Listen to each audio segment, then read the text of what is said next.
Hi folks, and welcome back to the Forage and Thrive YouTube channel. On today's episode, we are going to be going back to one of my favorite spots for lobster and chicken of the woods mushrooms that we harvested last summer. But if you want to see me in person, come say hi at the PDX Sportsman show next week in Portland, Oregon, where I will have a booth 1620, and I'll also be doing seminars, and you can learn about this stuff in person. Let's get started.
So one of my first stops when I got out there was to grab some of this broadleaf plantain, which has some amazing medicinal uses.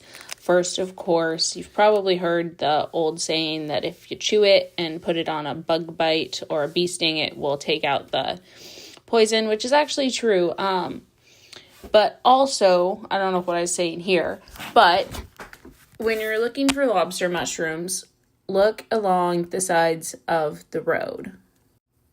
It works, guys. Look at that. These are so colorful and they're so much fun to find. It's like the I Spy books. So for those that don't know, lobster mushrooms, they're really popular here in the Pacific Northwest, and they actually start out as a russula or a lactarius underground parasitic fungus called Hypomyces lactiforum invades the host, slowly covering it in a bright orange crust. As it spreads, it transforms the texture and the flavor, making it kind of seafood flavored and really firm. And they're actually a favorite. You guys have probably foraged for them if you do any foraging at all. And they're so abundant here in Oregon. Really one of my favorite ones to get out and forage. And they usually start pretty early, like August, sooner actually if you go along the coast. But a ton of them out there.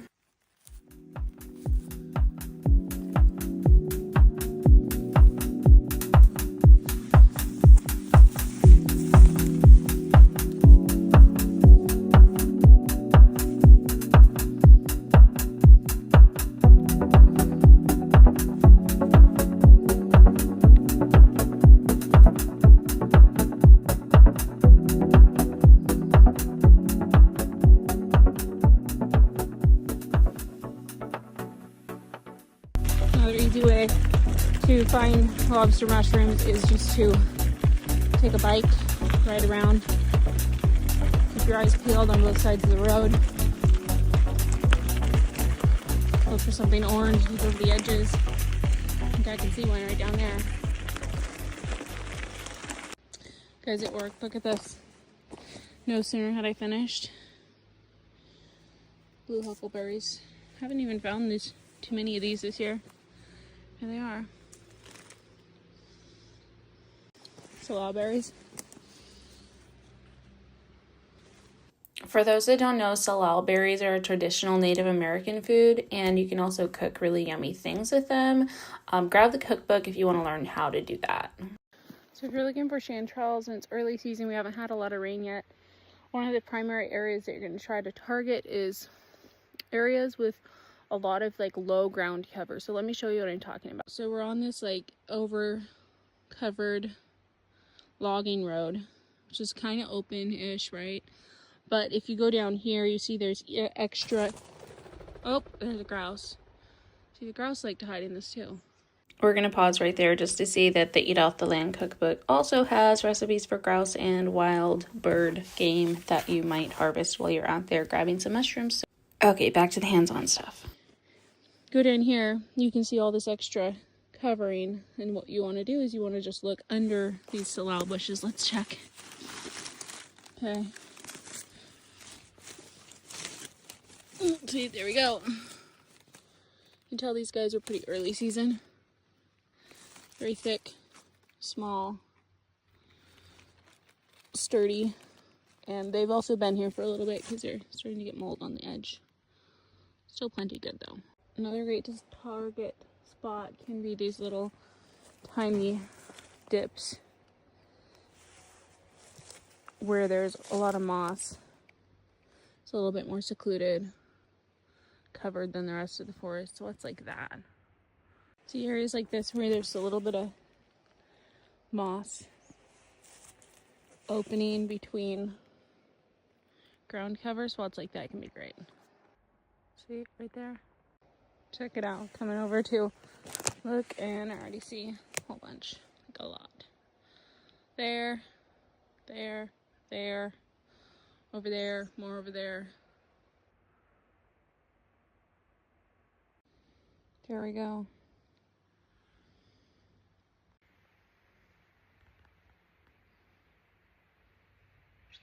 One of the best things you can do to bless your harvest is stop and do a gratitude ritual. Thank you, Spirit, for helping me find these mushrooms, for protecting me while I'm out here, and help me to give back to the forest in abundance.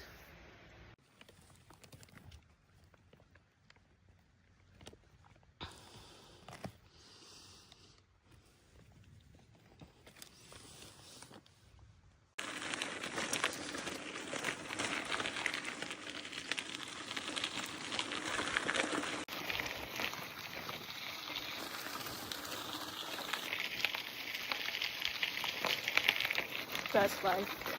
So I decided to hit a trail, and by the way, don't do what I'm doing. Always wear a helmet when you're riding, be safe, blah blah blah. I forgot it, but you know, I survived, and I found so many lobster mushrooms here. It's insane. Check it out, guys. Because they're not just bumps. Gigantic lobster mushrooms. Oh! Good. Okay, we're going to pause right there because that white stuff, that's spores, it's not mold, although there can be mold on wild mushrooms, but in that case it's spores. It's actually spreading so that they will come back next year. It's good. The size of that guy. If you see bumps on the ground like this,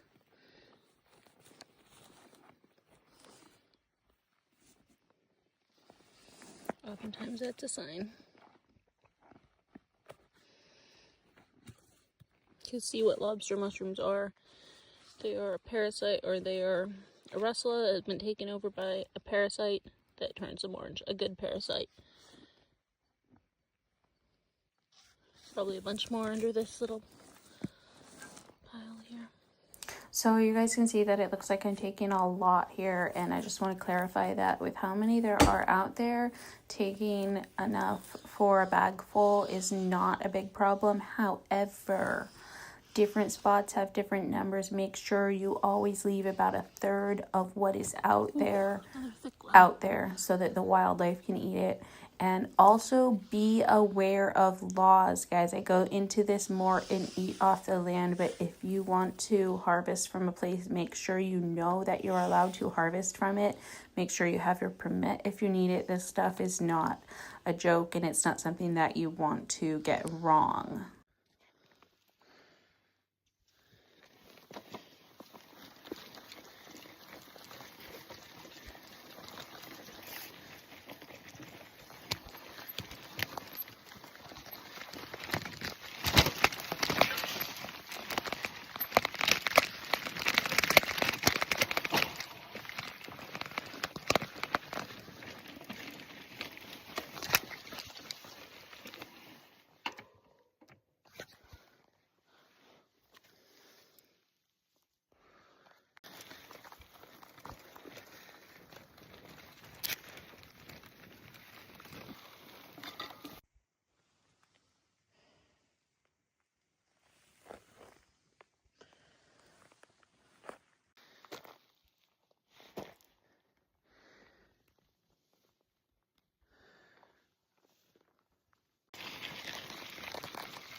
So having found a bag full of mushrooms, I headed home to cook some, and I want to show you guys a couple of the recipes of how I use these chicken of the woods. So